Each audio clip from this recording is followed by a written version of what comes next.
এরপর আমরা চলে যাব 7 নম্বর হাদিসে। ওয়ান আনাস রাদিয়াল্লাহু তাআলা। প্রিয় বন্ধুরা, এখানে আন হরফে জার, আনাসেন এজন্য জের হয়েছে। আন আনাসিন রাদিয়াল্লাহু আনহু। এই রাদিয়া সামিআ ইয়াসমাউ, রাদিয়া ইয়ারদা, এটা সামিয়ার ফেল, রাদিয়াল্লাহু ফাইল, আল্লাহ রাজি হন, খুশি হন। আন হরফে জার, হু মাজরুর, এটা জের অবস্থায় আছে, জমির মবনি হওয়ার কারণে জের দেওয়া গেল না। কলা, তিনি বললেন। কলা রাসূলুল্লাহ, কলা ফেল, রাসূল ফাইল হওয়ার কারণে পেশ হয়েছে।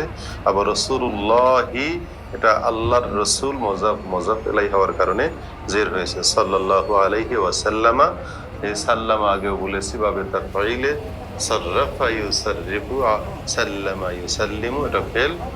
লা ইউমিনু, ঈমান আনবে না, এটা নফি ফি'লে মুজারি মারুফ। লা ইউমিনু, ঈমানদার হবে না, ঈমান আনবে না।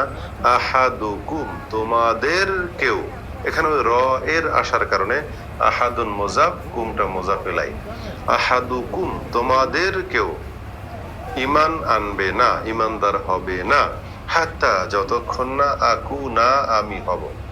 হাত্তার পরে আকুনা জবর দেখা যাচ্ছে, এই কারণে আন উজ্জ আছে। হাত্তার পরে একটা আন উজ্জ থাকে, যেখানে হাত্তা সেখানেই একটা আন উজ্জ আছে। এই আন উজ্জ থেকে জবর হয়েছে। আন লান কাই ইদান মুজারিকে নসব দেয়।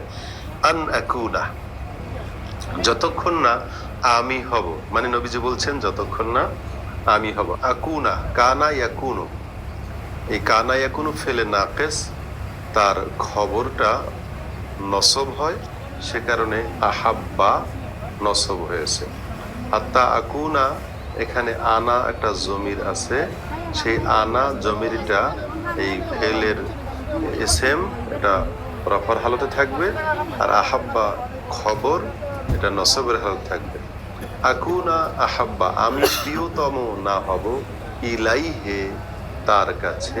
ইলা হরফে জার আর হিটা মাজরুর, তার কাছে হব। মিনটা আবার হরফে জার।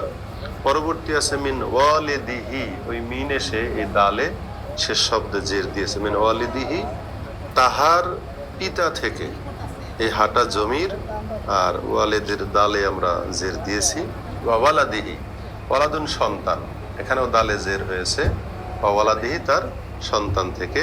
ওয়ান্নাসি, এবং সমস্ত মানুষ থেকে।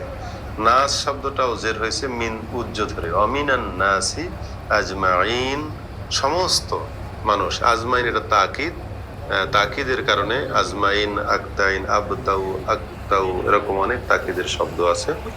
সমস্ত মানুষ থেকে যতক্ষণ না প্রিয়তর হবে।